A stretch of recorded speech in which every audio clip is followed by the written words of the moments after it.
ہم تو نہیں کہتے تم 72، تم کہتے ہو ہم 72 میں ہیں، اور ایک جس کو 72 میں سے نکالا وہ ہم ہیں. تو ہمیں کیا سوچنا چاہیے؟ جنت سے نکل کے جہنم میں پڑے ہیں، یا محمد رسول اللہ صلی اللہ علیہ وسلم سچے ہیں اور جہنم سے نکل کے جنت میں آئے ہیں؟ یہ بحث ہے. لیکن اس بحث کے دوران میں ایک بات سمجھا دوں، مولویوں کی طرح ہم آنکھیں بند کر کے حدیثوں کے ظاہر کو نہیں پکڑتے، ہم ان کے مفہوم کو دیکھتے ہیں.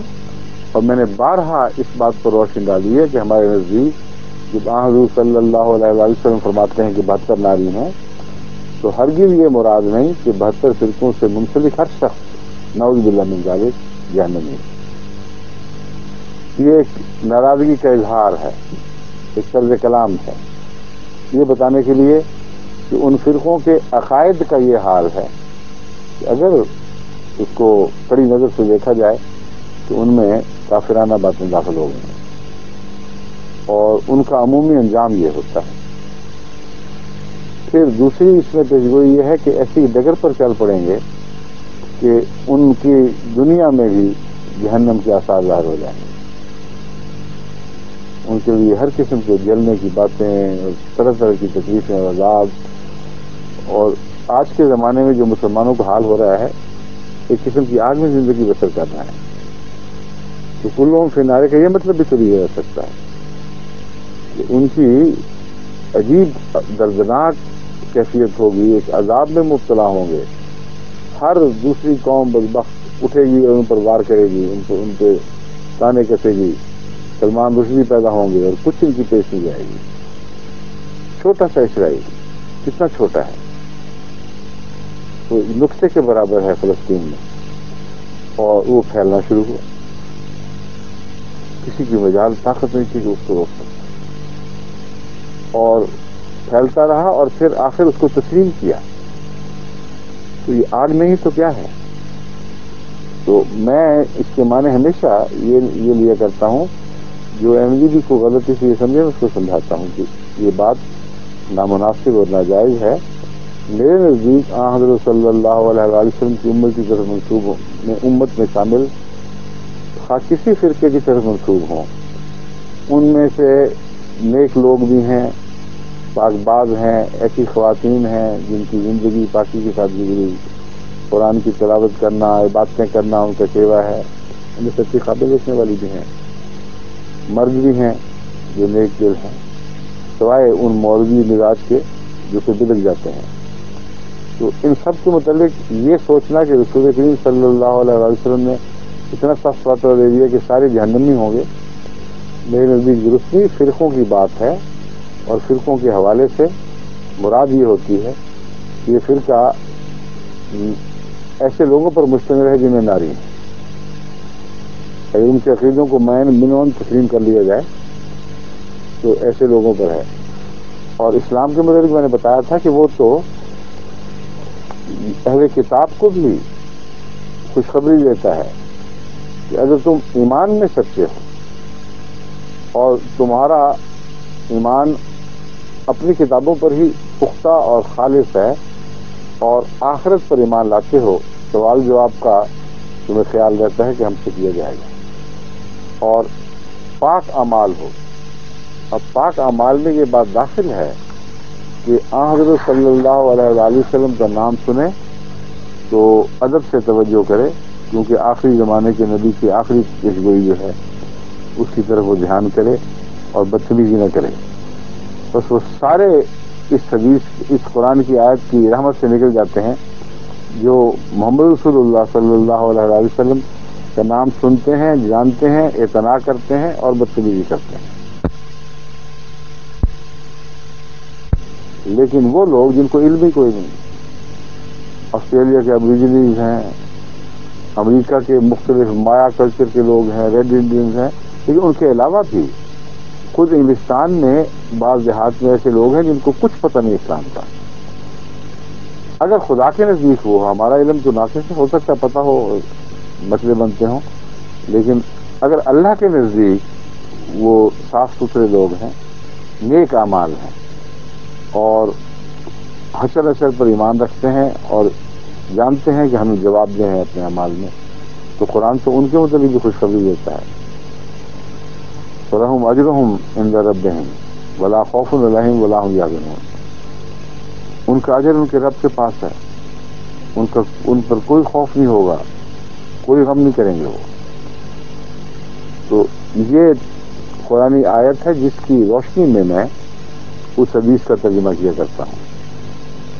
اگر قرآن غیروں میں سے بھی اچھے تلاش کرتا ہے، ان کو خوشخبری دیتا ہے کہ تم غم نہ کرو، تو محمد رسول اللہ صلی اللہ علیہ وسلم کی امت میں سے تو ہر فرقے کے ہر فرد کو یہ کہنا، یہ محمد رسول اللہ صلی اللہ علیہ وسلم کا منصاف ہو ہی نہیں سکتا.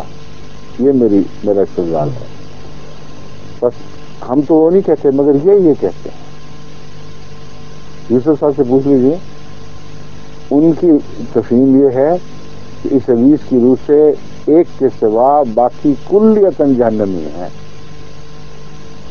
اور یہ کہتے ہوں گے ہم وہ ایک ہیں، یا کہا کرتے تھے کبھی. اول اس موقف کو لے لیں، اگر یہ وہ ایک ہیں تو جو بات حضرت میرے صاحب کی طرف منسوب کی، اب اپنے طرف جب منسوب ہو رہی ہے تو کیا جواب ہے؟ آپ جب کہتے ہیں کہ آپ ایک ناجی ہیں اور باقی سارے فرقے 100% جہنمی ہیں، تو کیا آپ نے وہ بات نہیں کی جو حضرت مسیح علیہ السلام کی طرف منسوب کر رہے ہیں؟ اور اگر گھبراؤ اس بات سے اور کہو کہ نہیں ہم یہ نہیں کہتے کہ ہم ایک ہیں، ہم تو 72 کہتے ہیں اپنے آپ کو، تو 72 سے تو یہی سے پہلے ان 72 کے خلاف تم کہتے تھے میں ناجی، میں ایک باہر، یا میرا فرقہ باہر، اور یہ وہ ہیں. اب جب تم 72 میں شامل ہونا فخر کر رہے ہو تو محمد صلی اللہ علیہ وسلم کا فتویٰ سن لو. کہتے ہیں کلہم فی النار الا واحد، ایک ہو تو بچتے ہو، نجات کا راستہ ہی کوئی نہیں. بتاؤ 72 میں سے ہو کہ ایک ہو. لیکن کہتے پتہ کیا ہے، وہ سن لیجیے 72 میں سے کون ہے.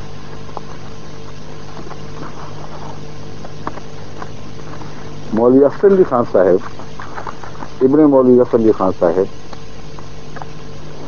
1952 میں جب احمدیوں کے خلاف تحریک چلائی گئی تو فخریہ طور پر زمیندار میں یہ اظہار فرماتے ہیں، مجلس عمل نے گزشتہ 1300 سال کی تاریخ، 1300 سال کی تاریخ دوسری مرتبہ اجماع امت کا موقع مہیا کیا ہے. ورنہ اس امت کو نصیب نہیں ہوا تھا کہ کسی بات پر اجماع کرے. یہ بھی عجیب جہلانہ بات ہے. حق کی باتیں ایسی کھلی جن پر ساری امت کا ہمیشہ سے اجماع رہا ہے. خدا کی توحید پر اجماع ہے، محمد رسول اللہ علیہ وسلم کی رسالت پر اجماع ہے، اور بہت سی نیک باتوں پر اجماع ہے. ان کو پتہ ہی نہیں. کہتے ہیں یہ مجلس سے احرار اگر پیدا نہ ہوتی، جس کو مجلس تحفظ ختم نبوت کا نام بھی دیا جاتا ہے، تو کہتے ہیں کہ یہ اجماع امت محمدیہ کو نصیب نہ ہوتا. 1300 سال کی تاریخ میں دوسری مرتبہ اجماع امت کا موقع مہیا کیا ہے. کیا بات ہے مجلس عمل کی. آج مرزائے قادیان کی مخالفت میں امت کے 72 فرقے متحد و متفق ہو گئے.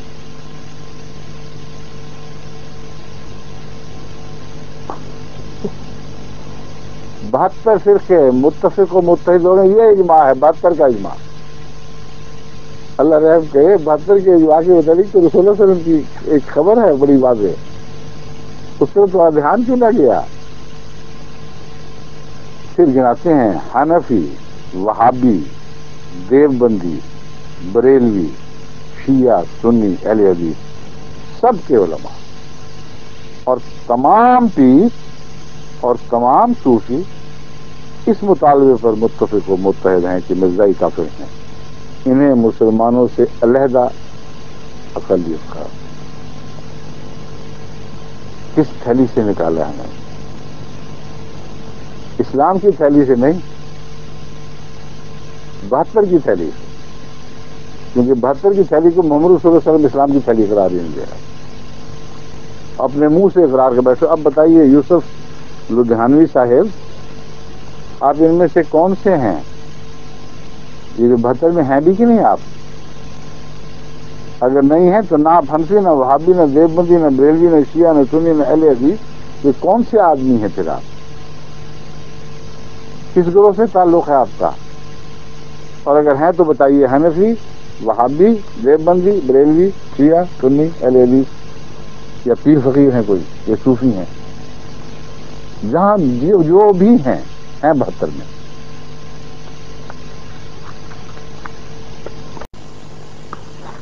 جہاں تک حضرت مسیح موعود علیہ السلام کا تعلق ہے، آپ کے متعلق یہ کہنا کہ نعوذ باللہ رسول اللہ صلی اللہ علیہ وسلم کو اور آپ کی اولاد کو نعوذ باللہ من ذالک گالیاں دیں، رسول اللہ صلی اللہ علیہ وسلم کو گالی بن جاتی ہے اگر یہ کہا جائے کہ آپ کے جتنے بیٹے تھے نعوذ باللہ من ذالک، جتنی روحانی اولاد کی ساری ایسی ویسی تھی. اب سنیں کلام حضرت مسیح علیہ السلام کا کلام کیا ہے. جان و دلم فدائے جمال محمد، خاتم نثار کوچے آل محمد. میری جان اور میرا دل محمد مصطفیٰ صلی اللہ علیہ وسلم کے حسن پر فدا ہوں. خاکم نثار کوچے آل محمد، میری خاک نثار ہے آپ کی آل کے کوچے پر. یہ لمبی نظم ہے، کئی حوالے اس سے پہلے میں دے چکا ہوں. اب ایک دو اور تحریریں آپ کے سامنے رکھتا ہوں.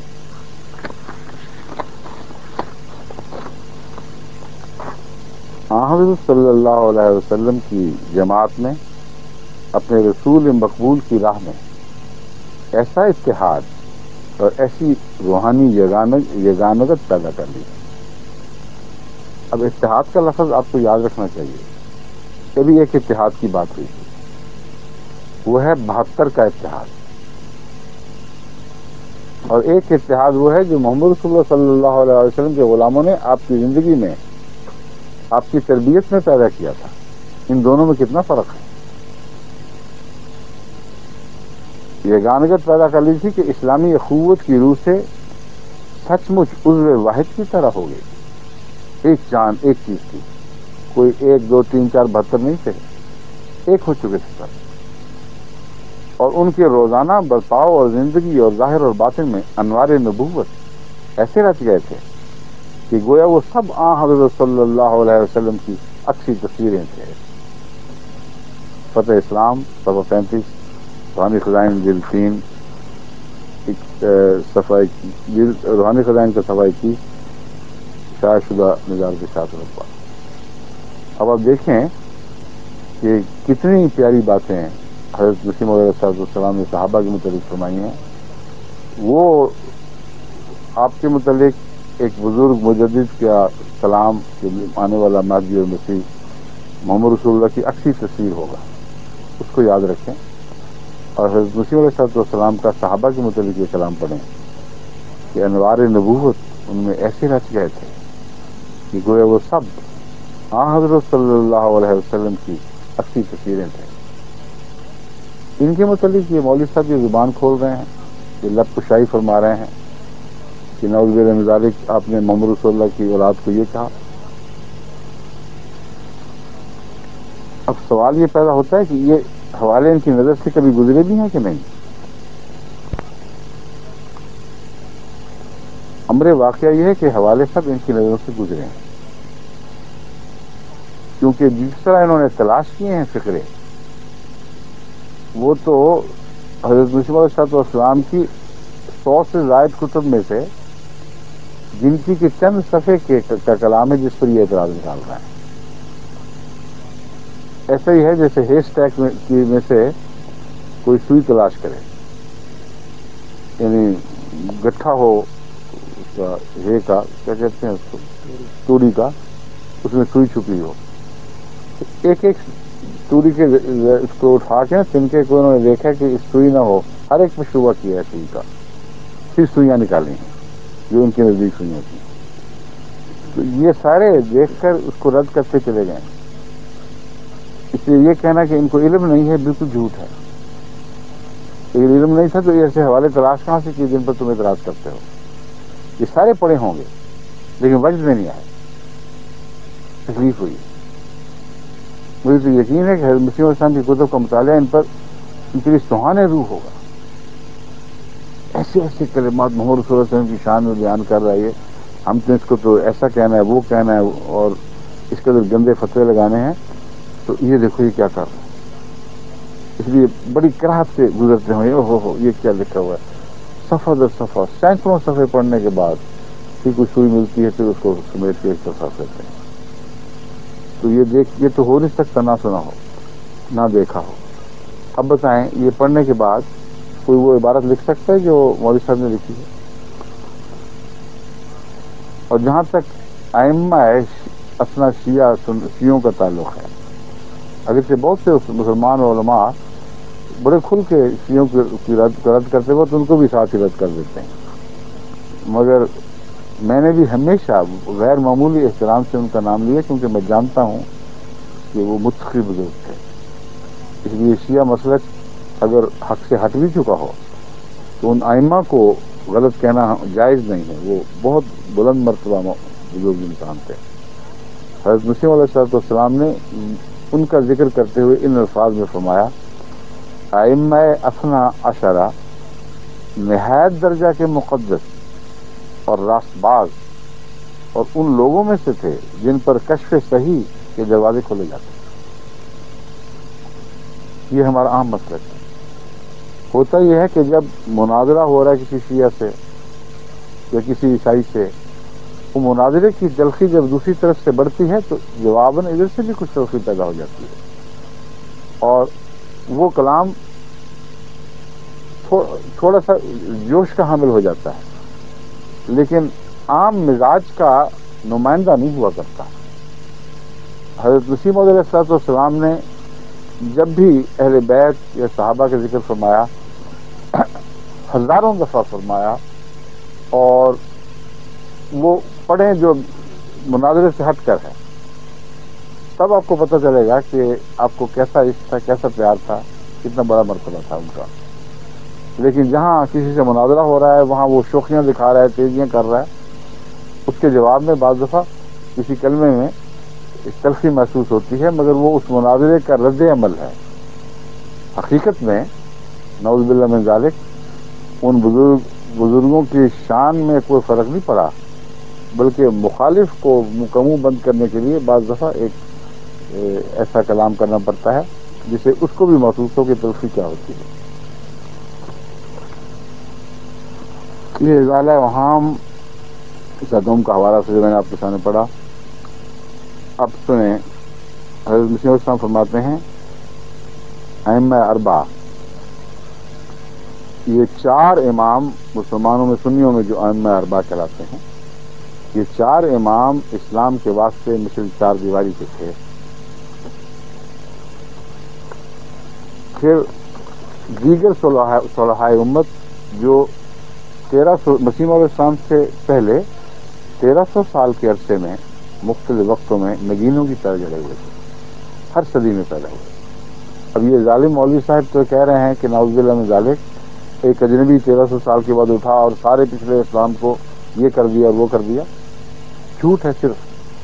حضرت مسیح علیہ السلام خود کیا فرماتے ہیں یہ سنیے، ہمارے سید و مولا حضرت صلی اللہ علیہ وآلہ وسلم کے زمانے سے آج تک ہر ایک صدی میں ایسے باخدا لوگ ہوتے رہے جن کے ذریعے سے اللہ تعالیٰ غیر قوموں کو آسمانی نشان دکھلا کر ان کو ہدایت دیتا رہا. جیسا کہ سید عبد القادر جیلانی اور ابو الحسن خرقانی اور ابو یزید بستامی اور جنید بغدادی اور محی الدین ابن عربی اور ذوالنون مصری اور معین الدین چشتی اجمیری اور قطب الدین بختیار کاکی. میں بھی گیا تھا ان کے مزار سے دعا کرنے. تم تھے ساتھ؟ آپ بھی تھے وہاں. اور فرید الدین پاک پٹنی اور نظام الدین دہلوی اور شاہ ولی اللہ دہلوی اور شیخ احمد سرہندی رضی اللہ عنہم ورضوا عنہ اسلام میں گزرے ہیں اور ان لوگوں کا ہزارہا تک عدد پہنچا ہے. یہ چند نام گنوا رہے ہیں صرف فرماتے ہیں ان کا عدد ہزارہا تک پہنچا ہوا ہے. بہت سے نام ہیں جو مخفی ہیں، صرف اللہ کے علم میں ہیں اور ہماری ان تک رسائی نہیں. اور اس قدر ان لوگوں کے خوارق علماء اور فضلاء کی کتابوں میں منقول ہے. یعنی مختلف وقتوں کے علماء کی کتابوں میں اپنے زمانے میں اگر تلاش کیے جائے تو مل جائے گا کہ ایک متعصب کو باوجود سخت تعصب کے آخر ماننا پڑتا ہے. یہ لوگ صاحب خوارق و کرامات تھے. صاحب خوارق کہتے ہیں کہ عام قانون سے ہٹ کر کسی قانون کا کسی کے حق میں جاری ہونا جو عام طور پر نہ ہوتا ہو. مثلا عام طور پر لوگ خواب میں دیکھتے ہیں کہ یہ فلاں دن یہ ہو جائے گا، فلاں دن یہ ہو جائے گا، ہوتا کچھ بھی نہیں. لیکن ایک ایسا آدمی جس کو وہم و گمان بھی نہ ہو اس چیز کے متعلق جو وہ خواب میں دیکھتا ہے، اس کا کبھی سوچا بھی نہ ہو، وہ دیکھتا ہے اور فلاں دن یہ ہونے والا بین ہی اسی طرح ہو جاتا ہے. اس کو کہتے ہیں خارق عادت، عام روزمرہ کے دستور سے ہٹ کر بات. تو حضرت مسیح علیہ السلام کے کلام میں خوارق کا لفظ بہت ملتا ہے. تو احمدی جو مطالعہ کرتے ہیں ان کو میں سمجھا رہا ہوں کہ خوارق کا یہ معنی ہوتا ہے جو روزمرہ کی عام دستور سے ہٹ کر ہو. کہتے ہیں کسی غیر متصب کو یہ ماننا پڑے گا کہ یہ لوگ صاحب خوارق اور کرامات تھے. کرامات کا لفظ تو سب جانتے ہیں. جس قدر اسلام میں، اسلام کی تائید میں اور اسلام کی تائیدیں ہیں میں ہے، جس قدر اسلام میں، اسلام کی تائید میں اور حضرت صلی اللہ علیہ وسلم کی سچائی کی گواہی میں آسمانی نشان بذریعہ اس امت کے اولیاء کے ظاہر ہوئے اور ہو رہے ہیں، ان کی نظیر دوسرے مذاہب میں ہرگز نہیں. کتاب البریہ صفحہ 73-74. پھر فرمایا درمیانی زمانے کے صلحائے امت محمدیہ بھی باوجود طوفان بدعت کے ایک دریائے عظیم کی طرح ہے.